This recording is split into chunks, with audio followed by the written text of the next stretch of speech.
Welcome to Scaling Smart, the Quickly Hire podcast, where we explore how founders are building exceptional teams and scaling their businesses. I'm your host, Brad Morrison. In each episode, we dive into the journeys, challenges, and strategic decisions that shape growing companies. These conversations will give you practical insights on when and how to leverage fractional talent to accelerate your growth. Hey everyone, I am joined today by Reimann from Clockwork Web Dev. Aaron, thanks for being on the show. Yeah, thank you. I appreciate it. Thanks for pronouncing my last name correctly. A lot of times people get it wrong. So Good. But there's one. I'll probably mispronounce or do something wrong in the show, but at least for right now, I'm batting I'm counting on it. Batting 1,000. All right, cool. Well, Aaron, tell us a little bit about Clockwork Web Dev. So Clockwork Web Dev is my second agency. We started it's actually almost 6 years old. So launched it, I guess, officially August 1st of 2019, based out of Atlanta, Georgia. We've got about 10 full-time employees and I think about 5 contractors. What kind of projects do you mostly work on? So I would say 95% of what we do is WordPress specific stuff, but that doesn't mean that we can't do other things. The tool set's pretty much the same, PHP, React, things like that. But yeah, we specialize mostly in WordPress. We do a lot of marketing sites. Our biggest client, though, is the Georgia Department of Education. Been working with them for about 5 years now, and we've done about 13 projects with them. Some of our sites are just small marketing sites, and then some are complex, like WordPress, headless WordPress sites. Do you have a particular niche that you focus on from a customer standpoint? Is it mostly government, or is it a little bit of everything? No, the only government client is Godot, Georgia Department of Education. I'll say Godot from this point on, but I tried to target companies that have a marketing person on staff, but they don't have a full staff, a full team to do that marketing stuff. So they're a marketing person that is out there and they need a team. And so we don't necessarily pick a specific market. I don't necessarily need a huge company, but also one-man shop type things. Like those aren't really our target. I'm not against it if they have the budget, but overall they need to have a full-time marketing person. Full-time marketing. And that's why sometimes your ideal customer isn't necessarily a particular industry. Sometimes it's revenue. Like we're looking for folks that are at least $1 million in revenue, 10 million in revenue. We're looking for someone that has, like you mentioned, they've got a full-time marketing coordinator, marketing manager, but they don't necessarily have the staff in order to implement the ideas. Let's talk a minute about your sales process. Do you have sales on staff or do you do that? I'm pretty much the sales guy. I'm kind of like an anti-sales guy. I mean, I don't like salesmen because I have more of a technical background. And so I'm one of the people that I can sell stuff, but I also understand the technology. That's one of the things that I think kind of sets us apart. I've run into some agencies where the project managers aren't that technical. And that's one of the things, like every 2 weeks we have a training thing where I teach the project managers, here's some technical stuff, whatever it is. Initially, we were teaching them some WordPress stuff because I think it's important for project managers to know the ins and outs of how we build stuff and things like that. So we do a decent amount of training. When you go enterprise, a lot of times they'll have a salesperson that they're an account manager and they own the relationship with the client, but they don't go deep on technical. So you have a technical sales person that usually joins them. So it's a team of 2. But when you go down market, when you're dealing with smaller companies, it tends to be just someone who doesn't have the technical skills. And so you having both of those and fulfilling that role, I can see where that's a powerful edge for your agency. Yeah, and I can talk the talk, but I also haven't written a lot of code in the past 5 or 6 years. As the company has grown, I've been able to bring people on. Like, for example, I brought Justin on that and he's super technical and he knows a lot more than me. I bring him on calls because I can handle calls for your average person, but if they get their IT person on the call, they're going to ask me something about security or something where I'm just going to be like, I can kind of lie and pretend I know the answer. That's one of the things I like about having Justin on the team. And then we also have 4 devs on the team too. So anytime I need something that I can't handle, I've got the talent to bounce the question off of them. And it makes the sale go faster when you can do that, because you don't have to say, Oh, hey, I'm absolutely. going to get that. Let me talk to my team and get back to you. You've got someone there that can answer the questions. Everyone's sitting around the table. Lucas on our team, I've done that just over the years, having him on calls as well to jointly be able to answer, really whatever question they have. So that's powerful that you have the capability to do that. Let's talk about your founder story. So what led to the founding of Clockwork? Okay, so before Clockwork, I had a business partner, Adam Walker. Great guy. Shout out to Adam, by the way. Yeah, Adam and I go way back. We actually were on staff at a church in 2008, and we both left there, and we were working together on lots of, really small side projects. But that's when I went out on my own in 2008, and we worked together for about 2 years, and he kept begging me, like, let's start a company, and I just never wanted to, but we finally did, and ran Sideways 8 for 9 years, and then we sold in July of 19. One of the things that's kind of weird about the acquisition of Sideways 8 is that the company that acquired Sideways 8 did not want the hosting side of the business, and it wasn't a huge side of the business, but it was enough for me to say, you know what, I'm not going to go with the acquisition. I'm going to just be a hosting company. So summer of 2019, it was pretty much just me at Clockwork saying goodbye to all the people at Sideways 8 and everything. But the company that acquired Sideways 8, they wound up giving a lot of the clients back to me. And when I got those clients back, I was like, okay, I need a developer to help me because I can't do all. I was doing a decent amount, but to be able to offer high level like plugin development, third party API stuff, like I can't do that type of stuff. I'm technical, but you don't want me writing plugins. So we brought on a developer, then brought on a designer and a project manager, and we were pretty nimble, 3 or 4 people for a couple years at Clockwork. There's a lot to unpack there. First, as an agency, you had a successful exit, and that is not always something that, especially starting an agency from the ground up, building the business yourself through you and Adam's work and leadership, and then having a successful exit, but then being able to retain the recurring part of the business that you had before through the hosting is interesting. I've known you and Adam for a long time, familiar with your business. Too long. Some would say too long. I saw it grow the first time. I've seen this second iteration grow. What led to you and Adam as you had discussions about, hey, it might be time for us to sell the business? That's a really good question. Yeah. Because I'm sitting here thinking about it. Like, in certain aspects, I'm like, man, I kind of regret doing it, because I look back and think we could have continued to grow, but we thought we could grow with another agency with a bigger team. And so it was just more of like, let's see what a bigger team can do with that. And that was one of the pulls of it. Having more resources, and it's like, hey, I have a bigger piece of a small pie. If I have a smaller piece of a bigger pie where we can get a lot bigger, that was kind of part of the driving behind that, right? Yeah, absolutely. What led them to not want the hosting? I don't know. That's what's weird, right? I know a couple agencies that never do the hosting side of things. And I feel like if we didn't offer hosting and we just told our clients, we'll build your website and you go host wherever you want. Obviously we would recommend something, but I don't understand that logic because one, it makes it easier for us. If we're already doing the hosting, we don't have to deal with a third party hosting where they're going to have some kind of limitation that limits us. I've never understood that.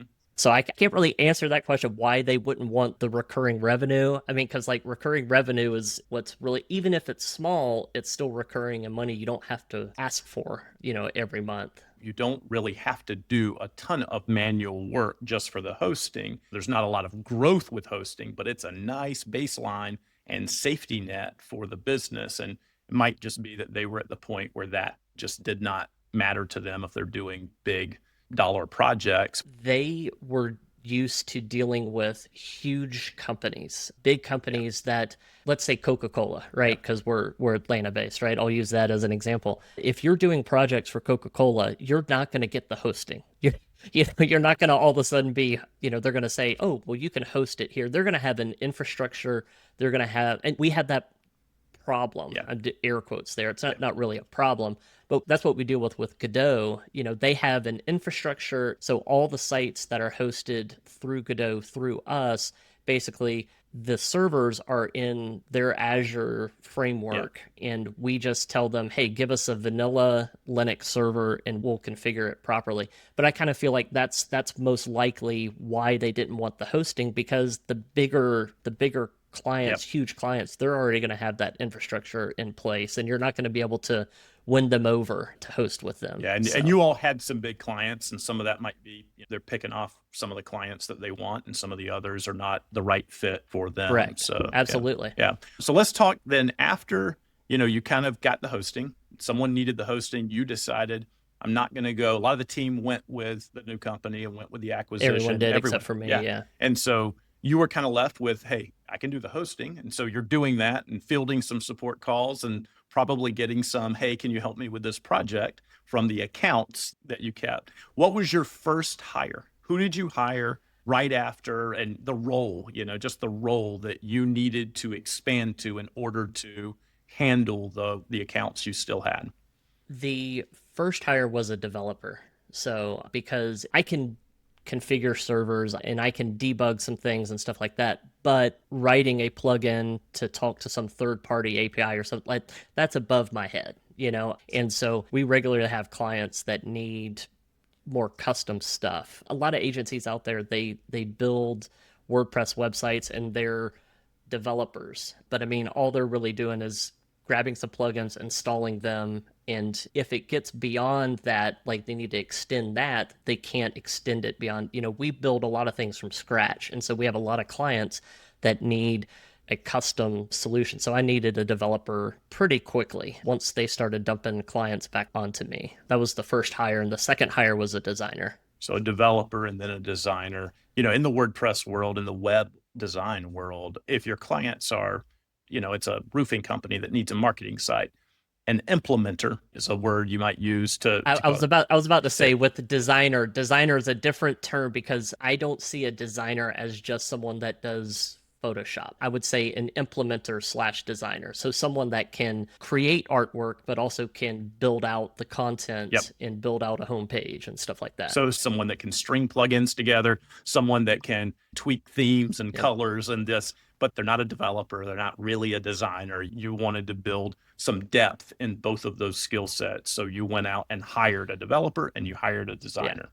Well, and it's because of just my background. I mean, I'm a computer geek. I built my first computer when I was 12. Been doing this stuff for a long time. Been doing web development in some way, form, or fashion since '96. Wow. So I know a lot of the nuts and bolts of things, and so I'm gonna kind of push the limits, on the capabilities of what we can do. And I was anti-WordPress early on because I'm like, it's just a blogging platform. But I realized, well, with that, I can pretty much, once I know how to write a plugin, I can build just about anything. So I just kind of see WordPress as a base, a place to log in. They give us the authentication thing, and then everything else we can build whatever we want. So you've got a designer, you've got a developer, and both of those are full-time, or did you start contract with either, or did... You know what? They both started off as contractors. Okay. And honestly, that's how we've done with a lot of people over the years, is try people out on the contract basis, because it's just a lot easier that way. So 1099, they prove themselves. So it's the right fit on both sides, and then you bring them over to a W-2. If they can. Right. Understood. What next? As you're building your team out and the team continues to grow, were there some early pain points there in the three? Were the three of you overwhelmed with anything? We had a project manager. We needed a project, because I'm not good at project management. That's the one skill set in the agency world where I'm not good at. And so we did have a part-time project manager early on. And So it was the four of us for a couple years. And then when Godot was a big part of our growth, where they kept throwing projects at us and we needed more resources, more of a team. Yeah. I'm not good at turning down work, so I needed to figure out a way to grow that. Agencies kind of have a unique advantage sometimes. It can be a disadvantage too, right? With the feast or famine cycle, but it can be project driven. So you get the account in, and sometimes that account just has a lot of individual projects that drives the need to grow the business higher. It's more revenue, it's more, but it's also, you got to, Yep. how do we fulfill this?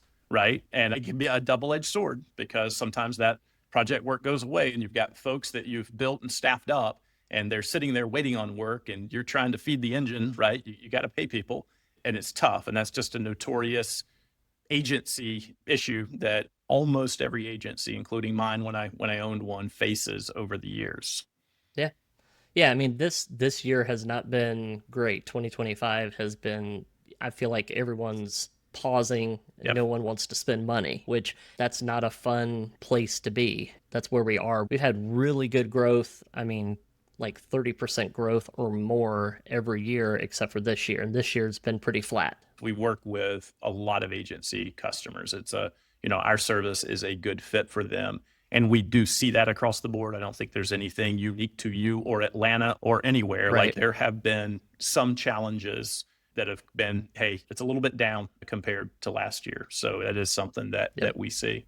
Talk about your team now, if you want to highlight any individuals or the roles that you have, but clear understanding of how you started. And it's impressive going from you to your designer, your developer, your project manager. Where are you today?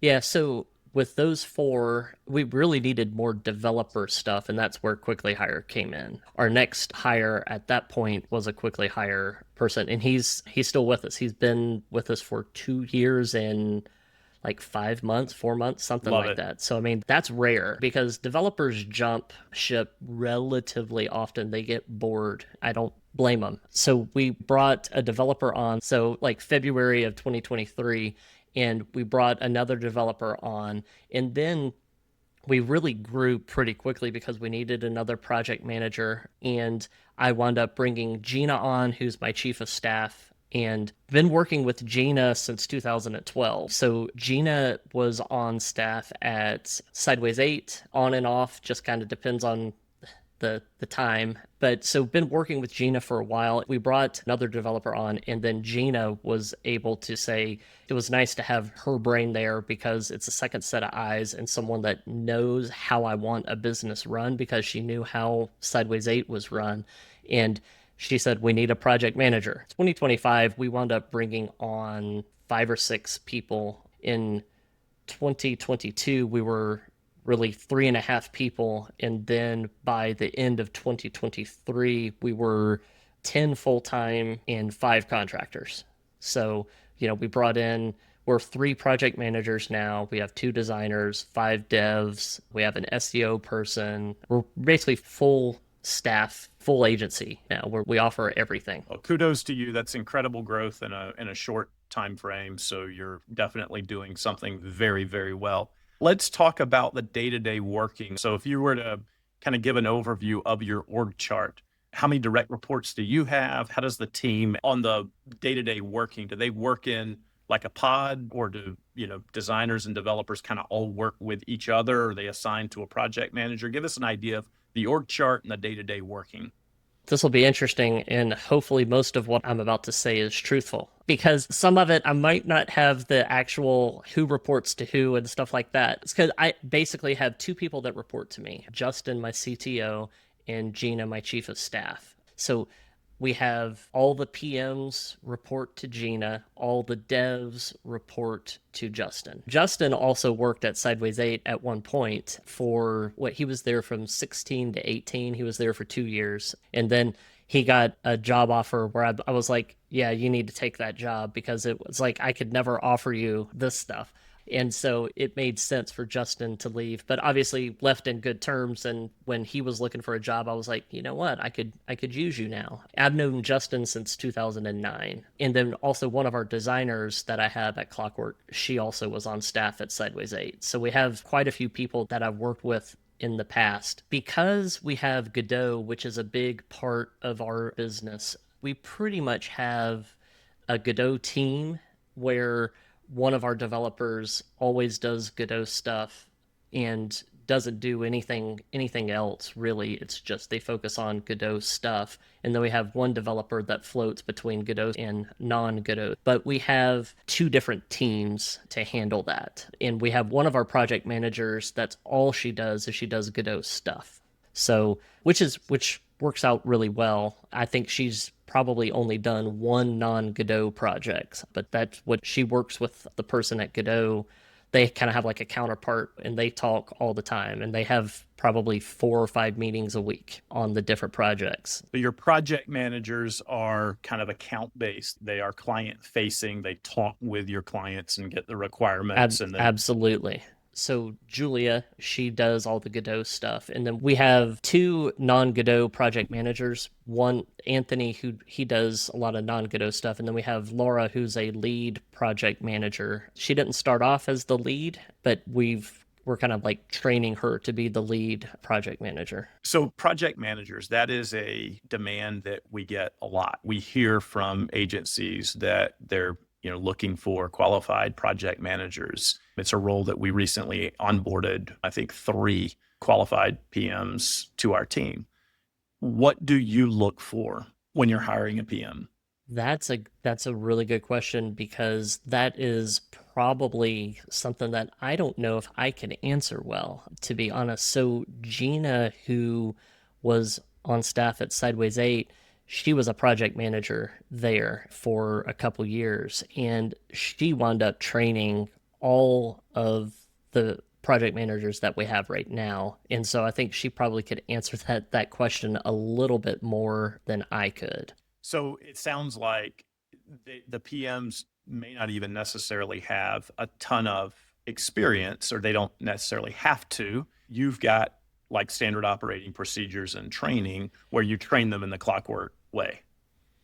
Absolutely. I think one of them was a project manager, but just one of them. And I think none of them had any WordPress experience when they started. And that's one of the things. I'll harp on that again. I think project managers need to know the ins and outs of WordPress because it just makes having a conversation with the client a lot easier, and it saves time because if the project manager knows what a custom post type is, and I know I'm being a little technical here, they don't have to go back to a developer and say, can we do these custom post types that they're talking about? And so we've been doing training every 2 weeks, for years now with our project managers.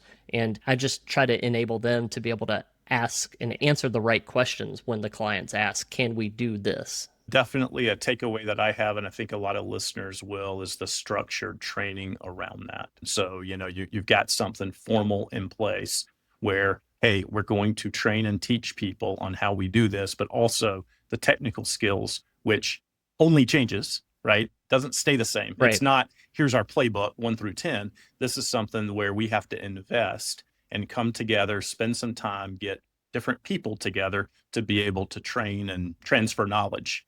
Yeah, for example, Cloudflare is something that we highly recommend. And I don't expect a project manager, when we hire somebody, I don't expect them to know everything about Cloudflare, but I think they need to know what the benefits are and explain to them how we prefer clients do stuff. And I think it just enables them to sound more educated too. So if a client asks, can we do anything about all these bots that are hitting the server? They don't have to come, the project managers don't have to come to me and ask. They already know what we do when that question comes in.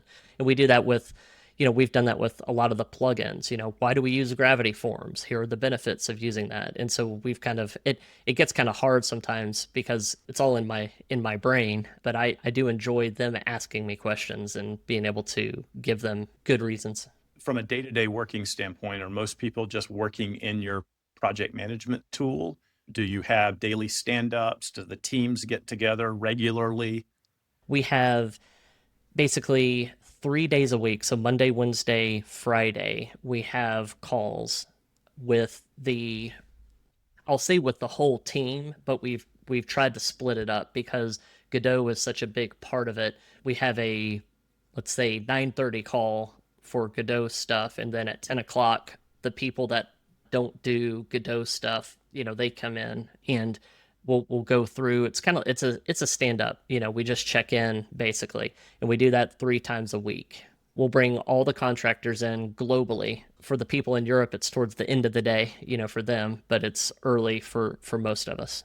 I love that. So you're getting everyone at the table 3 times a week. So everyone has full Yep. transparency on what's going on because, having run an agency before, miscommunication, not having all of the details or information makes things a challenge. You also have some weird dynamics where you have a project manager that's trying to meet certain, deadlines on projects, but then you have developers that kind of operate in your structure. Even the developers and the implementation team doesn't report to the PM. There's kind of, Right. maybe a dotted line, but it's a collaborative team as opposed to that's not their boss, right? And so you've got some dynamics there where I would imagine sometimes you have to say, no, I need this developer's time today, this week, to spend on this project because it's high priority. And you've got multiple project managers that have high priority items. Yep. And, and that can be Yeah, we haven't had many fights yet Yeah. over resources. It's been pretty good. Piggybacking off of the last question, we also have a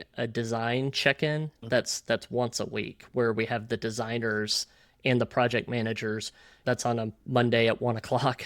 They are able to get into the weeds. We try not to get in the weeds on the 3 times a week Yep.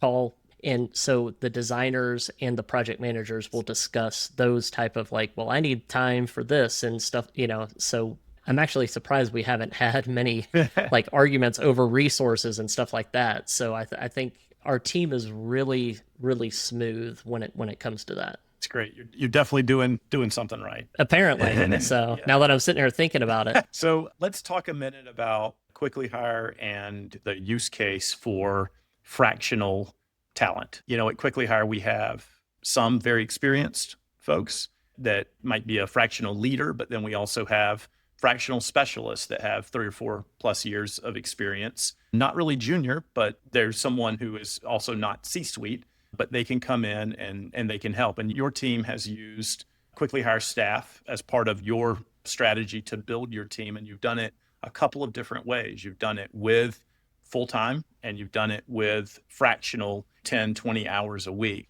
Tell me a little about just having that flexibility, what that means for you as you look to grow the company. it's made it a whole lot easier. I don't have to spend a lot of time finding people.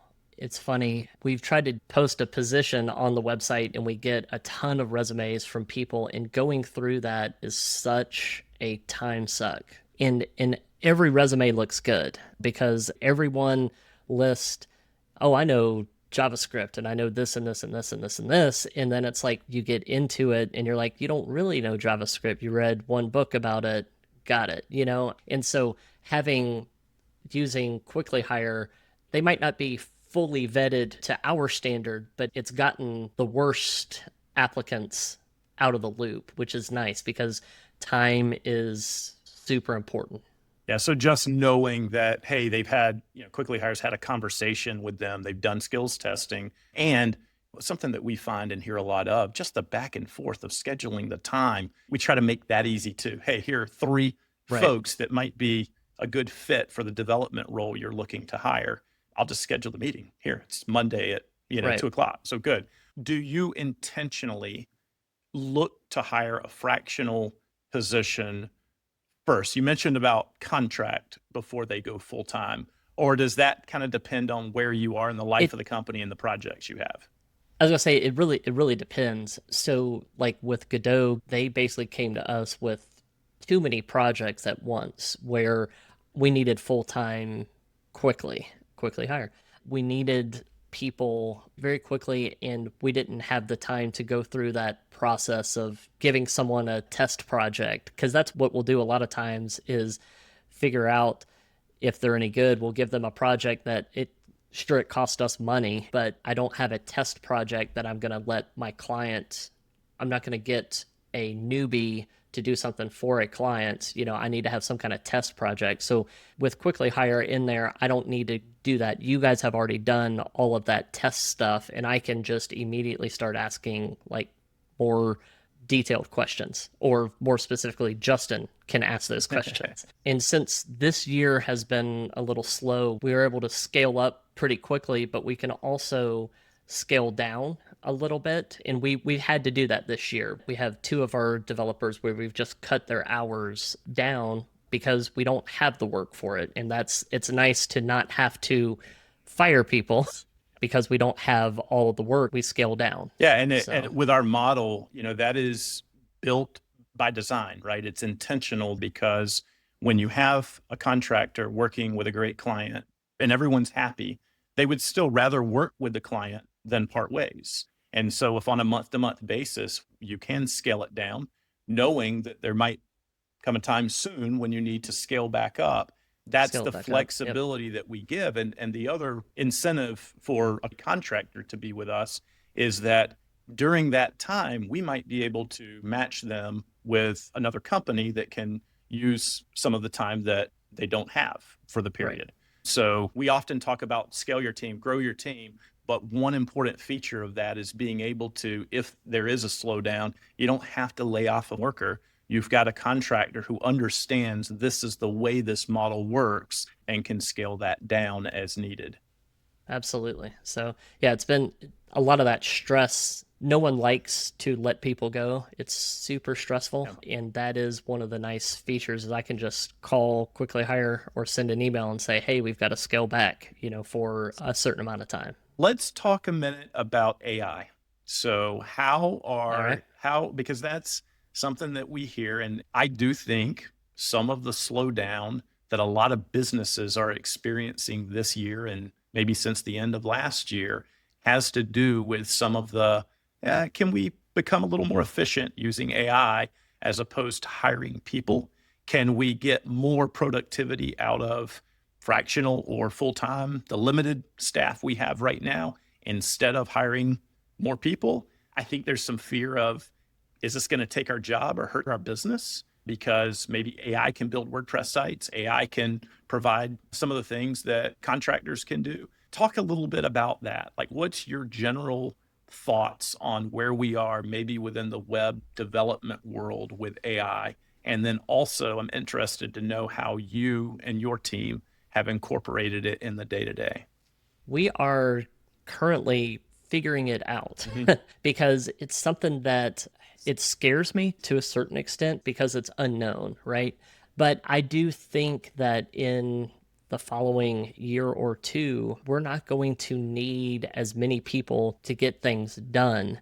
And I feel like a lot of people are going to just become great AI prompt engineers. And I wanted to write a plugin, and I used Claude in VS Code to do it. And it took me like 3 hours to get this prompt. It wound up being a whole Google sheet explaining, I need a plugin that does this. And I talked about the custom post types, and the ID needs to be this. I was pretty technical about it because I know the ins and outs of WordPress. I was able to talk more intelligently about what I want the plugin to do, and it did an incredible job doing that. Now, it took me a little while to understand the prompting and how to do that properly, but I think in the next few years, we might not need as many developers, but I think developers are just going to become really good prompt engineers, basically. So I feel like they still need to know the ins and outs of JavaScript and PHP and things like that, because they need to be able to debug what AI is spitting out. But it's going to be a very different world in a couple of years, so or maybe less. It's changing so fast. It's hard to keep up with. What should I be using? At this point, we're like at the very cusp of a total new way to do things. So I wish I had a crystal ball to see like what engine I should be, investing time in. But, right now it's just, I don't know. Yeah, they all, as far as the main LLM models, it seems like, Anthropic, Claude will put something out and it's the best to use for a little while. And then Gemini puts something out And and then, it's a little better. And then, ChatGPT is right. And so it seems like it changes, but there's no doubt it's getting more and more powerful. I've built some no code just as a test playing around, built some no code apps, and it does what I need it to do, but I have no idea if it's secure. I have no idea if it's scalable, right? If it'll break down when you get 10 people signed up for it. I have no idea, but that's my limitation as not being a developer, which is why I completely agree with you. If you have a developer who understands how to, use the platforms, then you're going to get a lot more value out of it than someone like me. yeah, I kind of feel like AI, at least at this point, it's really good at like a beta testing environment. You can get there a lot quicker. Yep. Whereas before, for example, I would normally tell a developer, hey, I need you to write a plugin that does these things. But instead, I'm able to do VS Code and Copilot and Claude. I'm able to get the beta up and running without even talking to a developer. And then I can hand that over to a developer and say, hey, this was written by AI, so make it better. Make sure that it's doing the security stuff correctly. So it's real interesting. Yeah, it's gonna be fun and like you said, a little scary on where things are heading and how it changes the industries Yeah, I've that we're seen in. Terminator, so I know how that You know ends. how it So. ends, right?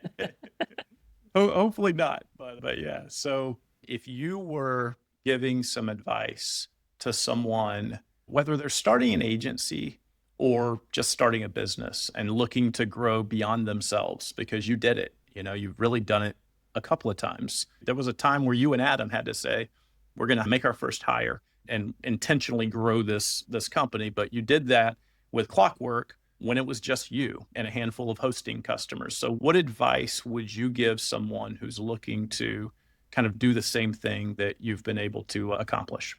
One of the things that my business partner and I, Adam and I, we had some arguments. Overall, we had very, very few arguments considering what we were doing. But I kind of had to justify bringing the employee on. And I wound up having to calculate, hey, if we have another developer here and they're at this rate and with this dollar amount, we could be making money. And I felt like I had to fight that a little bit because it is hard once you start bringing an employee on. That's real world stuff. We didn't hire a full-time employee until 2015. So we were working together for 7 years before we hired somebody full-time. But I wish we had done it sooner because we could have been making more money. One of our problems is that we were just always busy. Always busy. And when you are always busy, it should be a no-brainer that you need to bring on someone else to help. And we didn't do that soon enough.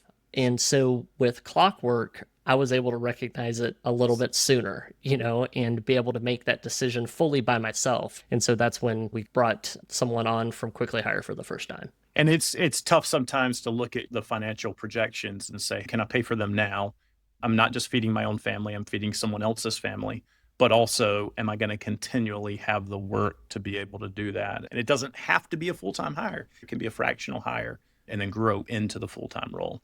Yeah, it honestly would have been nice to not have to hire someone full time. That's what we did in 2015.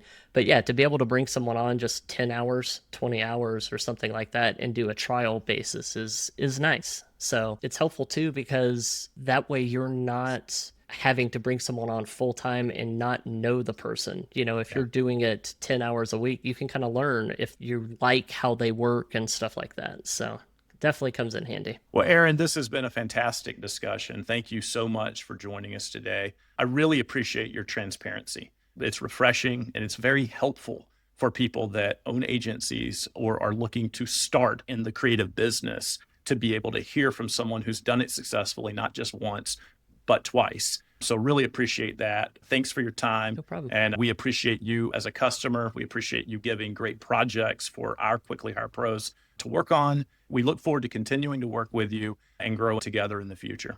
Thanks, Brad. I appreciate it. Hopefully some people are going to get some good information about this. I know it's hard when you are running an agency and you don't know exactly what the next step is. It's good to know that people like us, I do try to be an open book. I mean, so reach out to me if you guys have questions. I'm at Reimann or Reimann on Twitter or X, whatever it's called now.